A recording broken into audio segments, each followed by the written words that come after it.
உங்களை எத்தனை பேருக்கு தெரியும் ஆஞ்சநேயர் பிறந்த இடம் எங்கே இருக்குன்னு சொல்லிட்டு? ரீசெண்டாக நான் திருமலா போயிருந்தேன்ல. ஸோ திருமலா தேவஸ்தானத்துலேருந்து கிட்டத்தட்ட 7 கிலோமீட்டர் தூரத்தில் ஜாபாலி ஹனுமான் டெம்பிள்னு சொல்லிட்டு ஒரு கோயில் இருக்குது. இந்த இடத்துல தான் ஆஞ்சநேயர் பிறந்தாருன்னு சொல்லிட்டு திருமலா திருப்பதி தேவஸ்தானத்தோட ரிசர்ச்சில் குறிப்பிடப்பட்டிருக்கு.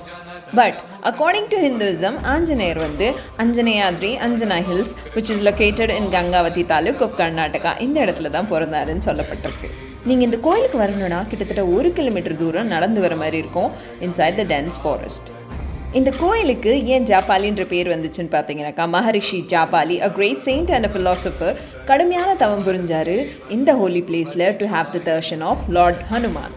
அதனால தான் இந்த இடத்த ஜாபாலி ஹனுமான் க்ஷேத்திரம் இல்லாட்டி ஜாபாலி ஹனுமான் க்ஷேத்திரம்னு அழைக்கப்படுது.